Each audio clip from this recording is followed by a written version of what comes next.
ஓம் சரவண பவ. பாலும் தெளிதேனும் பாகும் பருப்பும் இவை நாளும் கலந்துனக்கு நான் தருவேன். கோலம் செய்துங்க கரிமுகத்து தூமணியே, நீ எனக்கு சங்கத்தமிழ் மூன்றும் தா. நெக்ஸ்ட் அன்பர்கள் அனைவருக்கும் ஆர்த்திய சொர்ணலக்ஷ்மி ஆத்ம வணக்கங்கள். இந்த பதிவு சிறப்பான பதிவு. அப்படி என்னன்னு கேட்குறீங்களா? குரு பெயர்ச்சி 12 ஆண்டுகளுக்கு ஒரு முறை நம்மளுடைய காலச்சக்கரத்தின் 4ஆம் இடம் சொல்லக்கூடிய கடகம் எனும் பிரளய ராசியில் குரு பயிற்சி ஆகிறார்.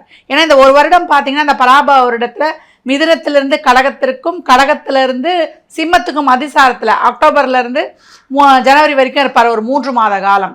இப்படி இந்த வருடமே 3 ராசிகளில் பயணிப்பதனால நிறைய மாற்றங்கள், எதிர்பாராத மாற்றங்கள்லாம் நிகழும்.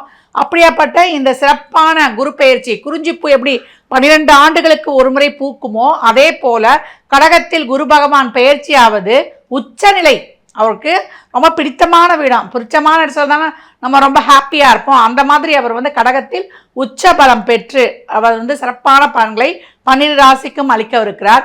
இப்பேற்பட்ட குரு பெயர்ச்சி எப்பமா நடக்குது அப்படின்னு கேட்குறவங்களுக்கு 2 பஞ்சாங்கங்களை பின்பற்றோம். கோயில் ஆகம விதிகளின்படி கோயில்களில் குரு பெயர்ச்சி எப்போ கொண்டாடப்படும் அப்படின்னு சொன்னீங்கன்னா வாக்கிய பஞ்சாங்கத்தை பின்பற்றுறாங்க. இப்போ வாக்கியப்படி குரு பெயர்ச்சி 26/5/2026 செவ்வாய்க்கிழமை அன்னைக்கு காலையில் 11:07 பெயர்ச்சி ஆகிறார். அப்போ திருக்கணிதம் நம்ம வாழ்வியல் முறைக்கு பார்க்குறோம். திருக்கணித முறைப்படி அது எப்போ நடக்குது அப்படின்னு கேட்டிங்கன்னா ஜூன் 1/6/2026 அன்று நள்ளிரவு உங்களுக்கு 1:50 அவர் மிதுனத்திலிருந்து கடகத்திற்கு பெயர்ச்சி அடைகிறார். இப்போ நடுவில் அவர் வக்ரகதிகளை போவார், அப்புறம் அதிசாரம் ஆவார். இதையெல்லாம் ஒட்டி இந்த 12 ராசிக்கு எப்படி பலன்கள் இருக்குதுன்னு பார்க்கலாம். அதை தவிர்த்து இந்த உலகளாவிய அளவில் என்ன மாதிரியான மாற்றங்கள் ஏற்படும், குரு பகவான் வராரே அப்படின்னு ஆவலாக காத்து கொண்டு பொது பலன்களாக பார்த்தீங்கன்னா ஏற்கனவே சிம்மத்தில் நம்மளுக்கு கேது, கும்பத்தில் ராகு, கேந்திரத்தில் சூரியன் வரும்போதெல்லாம் அரசியலில் மிகப்பெரிய மாற்றங்கள் ஏற்படும். ஏற்கனவே நம்ம தமிழ்நாட்டில் அரசியலில் பயங்கரமான மாற்றங்கள், ஒவ்வொரு நாளும் என்னென்ன நிகழ்ச்சி நடைபெறும் அப்படின்லாம் நம்ம இப்போலாம் சீரியல்லாம் விட்டுட்டோம். இப்போ நியூஸ் சேனல் தான் அதிகப்படியாக மக்களால் டே டு டே லைஃப்பில் பார்க்கப்படுது. ஏன்னா இளைஞர்கள்லாம் அரசியலில் ஆர்வம் காட்டுற அளவுக்கு அரசியலில் பல அதிரடி மாற்றங்கள், திறப்பங்கள் உலகளாவிய அளவில். இப்போ ட்ரம்ப் போய் ஈரான் கிட்ட போடுறாரு பார்த்தீங்களா, புகை, அதாவது போர் மேகங்கள் சொல்லலாம். அதாவது புகைச்சிக்கிட்டே இருந்தது இந்த போர், எப்போ வரும் செய்யணும் எதிர்பாராத நேரத்தில் இந்த போர் மேகங்கள், அதாவது ஈகோ தான், நான் என்றது, நீ பெரியவனா நான் பெரியவனா, இதெல்லாம் தலை தூக்கும். ஏன்னா குரு நம்ம சனியையும் பார்ப்பார். அப்போ இந்த காலகட்டம் நம்மளுக்கு தொழிலில் நிறைய மாற்றங்கள், தொழிலில் நிறைய பேருக்கு வேலை போகிறது. ஏன்னா சனி 12ஆம் இடத்துல இருக்கிறதுனால தொழிலாளர்கள் முதலாளிகளுக்கு இடையே போர் நடைபெறுவது, அவங்களுக்கு போராட்டம் நடைபெறுவது. ஏன்னா மகரத்துக்கு அடுத்து வரக்கூடிய டிரான்சிட் டிசம்பருக்கு அப்புறம் பார்த்தீங்கன்னா ராகு மகரத்துக்கு வந்துடுவார், கேதுவும் பிரளய ராசியில் அமைஞ்சிரும். அப்போ நிறைய இயற்கை சீற்றங்கள், எப்போ மழை பெய்யும், எப்போ பூகமாகும், எப்போ பிளக்கும், அதே போல் எரிமலை வெடிக்கும், அதே போல் விபத்துக்கள், வாகன விபத்து, ட்ரெயின் விபத்து, அதே போல் நெருப்பு, தீயால் ஆபத்து, எல்லா வகையிலையுமே பெண் குழந்தைகளை பாதுகாப்பது, இதெல்லாம் ரொம்ப அதிகமாக காணப்படும். நம்ம பெண்கள் இந்த காலகட்டம் ரொம்ப சிறப்பாக களமிறங்கி நல்ல லைம்லைட் அவங்களுக்கு கிடைக்கும். எல்லா துறையிலையும் சிறப்பாக கால் ஊன்றுவாங்க. நல்ல ஒரு செலிபிரிட்டிஸு, பெரிய அரசியல்வாதிகள், மத தலைவர்கள், இவங்க வாழ்க்கையெல்லாம் நிறைய பாதுகாத்துக்கணும். அவங்களுடைய ஆயுளுக்கும் சரி, அவங்களுடைய கேரக்டர், அவங்களுக்கு ஒரு அவசொல்ல இதெல்லாம் ஏற்படும். இதெல்லாம் கொஞ்சம் கவனமாக பார்த்துக்கணும். பயங்கரவாதம், அதே போல் நம்மளுக்கு நாட்டை சீரழிக்கக்கூடிய நிறைய நம்ம பயங்கரவாத, இது வெடிகுண்டு கலாச்சாரங்கள், போதை பொருள், இதுக்கு மாற்ற தடுப்புகளும் வரும். அதே போல் புது புது வியாதிகளுக்கு மருந்தும் கண்டுபிடிப்பாங்க, புது புது வியாதிகள் உருவாகும். அதற்கேற்ற மாதிரி பாருங்க, இப்போ ஹண்டா வைரஸ்னு ஒரு வைரஸ் உருவாகி அர்ஜென்டினா உட்பட 23 நாடுகளில் இந்த நோய் பரகுது. இது ஒரு வைரஸ். இந்த வைரஸ் எப்படி வருதுன்னா எலியுடைய நம்ம எச்சத்தாலையும் சிறுநீர், மலம், அப்புறம் அது உமிழ்நீரால் வருதுன்னு வேற சொல்கிறாங்க. இது 6 ஆண்டுகள் உடல்லே தங்கியிருக்கோம். ரொம்ப நெருங்கி அவங்க கூட யாரெல்லாம் பழகிறாங்களோ அந்த மாதிரி இருக்கிறவங்களுக்கு வரக்கூடியது. கொரோனா விட இப்போ தாக்கம் ஜாஸ்தி. கொரோனாவது டக்குன்னு வெளியே தெரிஞ்சிடும், இது வந்தால் அவ்வளோ சீக்கிரம் வெளியே தெரியாது அப்படின்னு சொல்கிறாங்க. அதனால் எல்லா வகையிலையுமே நம்ம கவனமாக இருக்கணும். மஞ்சள் நிறம் சார்ந்த பொருட்கள் உற்பத்தி அதிகமாகிறது. தங்கம் விலையில் ஏற்றத்தாழ்வுகள் காணப்படுவது, நல்ல கடல் சார்ந்த வணிகம், நம்ம பால் உற்பத்தி, கால்நடை, விவசாயம் இதெல்லாம் பெருகுவது, தொழில் துறையில் ரொம்ப சிறப்பாக இருக்கும். அதில் ஊடகத்துறையில் நிறைய வந்து பிரசித்தி பெற்றிருக்கோம்.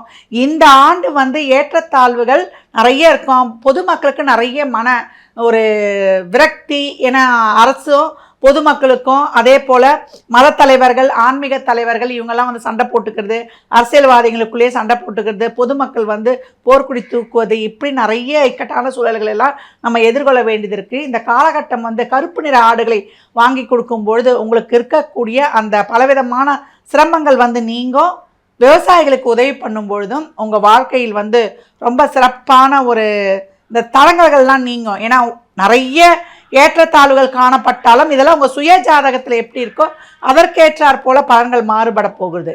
அப்போ இந்த குரு பயிற்சி, இந்த பராபவ வருடத்தில் வரக்கூடிய இந்த சிறப்பான குரு பெயர்ச்சி, அதாவது உச்சமாகக்கூடிய குரு அன்றாட வாழ்வில் நடத்தக்கூடிய ஒரு சாமானிய மக்கள்லேருந்து சாதிக்கும் மக்கள் வரைக்கும் நிறைய ஏற்றத்தாழ்வுகள் வந்து காணப்படும். அனைத்து வகையிலையும் இதை கடந்து வருவதற்கு தான் சொல்லியிருக்கேன். விவசாயிகளுக்கும் அந்த மாதிரி கருப்பு நிற ஆடுகளை வந்து இந்த கால்நடை வளர்ப்பவர்களுக்கு உதவி பண்ணுவது, வாயில்லா பிராணிகளுக்கு உதவி செய்வது, சேரிட்டி நிறைய வந்து நம்ம தான தர்மங்கள் இயலாதோருக்கு பண்ணுவது, நேர்மையான வழியில் வந்து நடப்பது, கோயில்களில் வந்து புராதன கோயில்களுக்கு போய் உழவார பணி செய்வது, அந்த கோயில்களை வந்து நம்ம புனரமைப்பது, இதெல்லாம் ரொம்ப சிறப்பாக இருக்கும். இதில் என்ன ஒரு வேடிக்கைன்னா ஆன்மீகவாதிகளும் அரசியல்வாதிகளும் இவங்களுமே ஒருத்தருக்கு ஒருத்தர் சண்டை போட்டுக்கொள்வாங்க. அப்போ ஆன்மீகம், அரசியல், அன்றாட இருக்கக்கூடிய பொது ஜனங்கள், அரசியல்வாதிகள் இப்படின்னு பலதரப்பட்ட குழப்பங்களும் நிறைய வந்து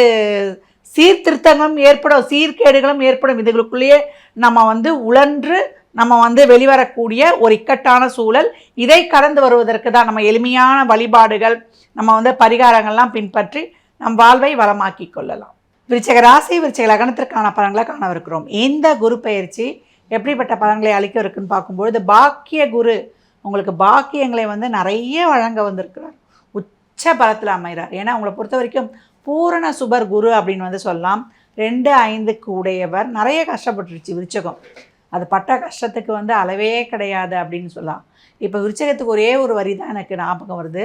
மாபெரும் சபைதனில் நீ நடந்தால் உனக்கு மாலைகள் இட வேண்டும், ஒரு மாற்று குறையாத தங்கம் என்று உங்களுக்கு மன்னவன் என்ற பேர் வரணும்னு அர்த்தம். அழகாக வரும் அந்த லைனு. நல்ல சிறப்பு. 5லிருந்து சனி உங்களுக்கு வராத அவமானம் இல்லை, கஷ்டம் இல்லை, துன்பம் இல்லை, துயரம் இல்லை, பிரச்சனைகள் இல்லை. அதே போல் 4ல் ராகு, உங்களுக்கு 10ல் கேது. குடும்பத்தில், குடும்ப உறவுகளில், உங்களுக்கு நெருங்கிய சொந்தங்களில், இந்த பக்கம் பார்த்திங்கன்னா தொழிலில் நிறைய ப்ரெஷரு, தொழிலில் செய்யும் இடங்களில் பட்ட அசிங்கம், அவமானம், எல்லா இடங்கள்லையுமே வெறும் அசிங்கம், அவமானம், மனவேதனையையும் பிரச்சனைகளையும் சந்தித்த விருச்சகத்துக்கு அருமையாக குரு வந்து அழகாக பார்க்குறாரு. முதல்ல அவங்களை தெளிவுபடுத்துகிறார். தம்பி, இது வரைக்கும் நீ பட்ட கஷ்டம் போதும், நீ எவ்வளோலாம் பூஜை புனஸ்காரம்லாம் பண்ணியிருப்ப. இந்த விருச்சகத்தில் இருக்கக்கூடிய ஆண்கள் பெண்களுக்கு நிகராக வழிபாடு செய்வாங்க. ரொம்பலாம் சாமி கும்பிடாதீங்க. நான் நிறைய உங்களுக்கு அதுதான் சொல்லுவேன். சாமி சாமி சாமின்னு சாமிக்கிட்ட போய் ஆண்களாக இருந்தாலும் சரி, பெண்களாக இருந்தாலும் சரி போய் விழுந்துடாதீங்க. உங்களுடைய அன்றாட கடமைகளை செய்யுங்க. வாரத்தில் ஒரு 2 நாள் இல்லை 1 நாள் அந்த மாதிரி போய் இறைவனை வழிபடுவது ரொம்ப சிறப்பான பலன்களை வந்து உங்களுக்கு தரும் அப்படின்னு வந்து சொல்லலாம். ஏன்னா அப்போ சாமி சாமின்னு ஒரேடியாக வீட்டில் 24 மணி நேரம் பூஜை பண்ணுறவங்களாம் யாரும் வந்து சிறப்பாக இருக்கிறது இல்லை. ஏன்னா அங்கே காற்று தத்துவம் வந்து ரொம்ப சிறப்பாகிடும். டெய்லியும் ஒரு தீபம் ஏற்றினோமா, நம்மளால் ஒரு 1/2 hour 1 hour அதோட வந்து அடுத்த வேலைகளை பார்த்துடணும். உங்களுடைய கடமைகளை, என்னென்ன உறவுகளுக்கு என்னென்ன வந்து கடமைகளை செய்யணும், பொறுப்புகளை செய்யணும். உங்கள் கடமைகள், பொறுப்புகள், உங்களுடைய அன்றாட பணிகளை வந்து திறம்பட செய்யுங்க. யாருக்கும் மனசரியே எதுவும் நினைக்காதீங்க. அதை பண்ணாலே வந்து உங்களுக்கு சனியும் சிறப்பாக ஆக்டிவேட் ஆகிடுவார், குருவும் சிறப்பாக ஆக்டிவேட் ஆகிடுவார், நவகிரகங்களும் உங்களுக்கு சிறப்பாக ஆக்டிவேட் ஆகிடும். இறைவன் வந்து நமக்குள்ளேயே இருக்கிறார். அதனால் 24 மணி நேரமும் இறைவனை கும்பிட்றேன்னு மற்ற இதில் இருந்து நீங்கள் தள்ளி நிற்காதீங்க. இப்போ விருச்சகத்தை பொறுத்த வரைக்கும் அருமையான காலம் அப்படின்னு வந்து சொல்லலாம். உங்களுக்கு நிறைய சிந்தனை தெளிவு, உடல் தெளிவு, தேகப்பொலிவு, முகப்பொலிவு எல்லாமே வந்துடும். குழப்பத்தெல்லாம் நீக்கிடுவார். உங்கள் புத்தி, அறிவு, மனம் இதெல்லாம் வந்து ரொம்ப சிறப்பாக இருக்கும். மனமும் உடலும் ஒரு சேர ஒத்துழைக்கும் அப்படின்னு வந்து சொல்லலாம். உங்களுக்கு அதே போல் 3ஆம் இடம் சொல்லக்கூடிய சகோதர சகோதரிகளிடம் இருந்த பிரச்சனைகள் நீங்கும். நல்ல கான்டாக்ட்ஸ் கிடைக்கும். கர்மாவின் கர்மாஸ்தானம். உங்களுக்கு ஒரு பிரச்சனை, ஒரு குழப்பம், ஒரு கஷ்டம்னா ஓடோடி வந்து உங்களுக்கு ஒருத்தர் உதவிக்கரம் நீட்டுவது. 5ஆம் இடம் என்றக்கூடிய பூர்வ புண்ணியம் இப்போ ஆக்டிவேட் ஆகிடுச்சு. அபிராமி அந்தாதியில் வரக்கூடிய 40வது பாடலை தினமும் படைத்து கொண்டு வரும்பொழுது உங்களோட பூர்வ புண்ணியம் சிறப்பாக உங்களுக்கு வந்து ஆக்டிவேட் ஆகிட ஆரம்பிச்சிடும். கணவன் மனைவிக்கிடையே இருந்த பிரச்சனைகள் தீரும். இது வரைக்கும் வந்து லாபம் எதுவும் கிடையாது, நிறைய மன அழுத்தம், போன இடத்துலலாம் ஒரே பிரச்சனைகளை சந்தித்து கொண்டிருந்தேன், எந்த ஒரு லாபமும் இல்லை என்றவங்களுக்கு நல்ல ஒரு லாபத்தை கொடுத்துரும். குடும்ப உறவில் இருந்த பிரச்சனைகள் தீர்த்து கொடுத்துரும்.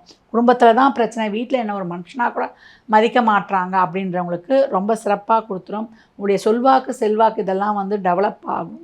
உங்களுக்கான நல்ல வந்து ஒரு வாழ்நாள் சாதனையாளர் விருதுகள், நல்ல ஒரு தொழிலில் நல்ல ஒரு ப்ரமோஷன், நல்லா வந்து ஒரு வேலை மாற்றம், ஒரு தொழில் மாற்றம், நல்ல வெளிநாட்டு பயணம், வெளிநாட்டில் பிரச்சனைகள்லாம் இருந்தால் கூட எந்த நாட்டில் போனால் உங்களுக்கு நல்லா சிறப்பாக இருக்குமோ அந்த மாதிரி ஒரு சிறப்புகளை ஏற்படுத்தி கொடுத்துருதெல்லாம் ரொம்ப அருமையாக இருக்கும். இந்த காலங்களில் விருச்சிக ராசி வியாழந்தோறும் பெண்களுக்கு, ஒரு ஏழை பெண்களுக்கு வந்து ஒரு அன்னதானத்துடன் ஒரு ஆடை தானம் பண்ணுவது ரொம்ப அருமையான பலன்களை தரும். செவ்வாய் வெள்ளிக்கிழமைகளில் சாதத்தோட கொஞ்சம் வந்து பருப்பு, நெய், எள்ளு சேர்த்து ஒரு 5 உருண்டைகளாக பிடித்து வைக்கும் பொழுது உங்களுக்கு இருக்கக்கூடிய அனைத்து விதமான தோஷங்களும் அற்புதமாக நீங்கும் அப்படின்னு வந்து சொல்லலாம். விருச்சிகத்திற்கு எண்ணிய எண்ணங்கள் எண்ணியவாறே உங்களுக்கு மாபெரும் சபைதனில் நீங்கள் போகும்போது உங்களுக்கான வெற்றிகள் குவியும், மாலைகள் குவியும், நல்ல தொழில் முன்னேற்றம், பேர் புகழ் பதவி அங்கீகாரம், நல்ல பொருளாதார வரவு, நல்ல குடும்ப ஒற்றுமை, குடும்பத்தில் வந்து ஒரு வீட்டுக்கு போனால் ஒரு மன நிம்மதியே இல்லைன்னவங்களுக்கெல்லாம் இப்போ நல்ல ஒரு மன நிம்மதியும் மன சந்தோஷமும், நெருங்கியவர்களுடன் ஒன்றிணைவதும், சுப நிகழ்வுகள், திருமணம், குழந்தை பாக்கியம், நல்ல வீடு வண்டி வாகன யோகம்னு உங்களை டெவலப் பண்ணிக்கிறதும் ரொம்ப சிறப்பாக இருக்க போகுது. விருச்சிகத்திற்கு அருமையான பலன்கள், அற்புதங்கள் நடக்கும். விருச்சிக ராசி லக்னத்திற்கு நல்வாழ்த்துக்களை தெரிவித்துக் கொள்கிறேன்.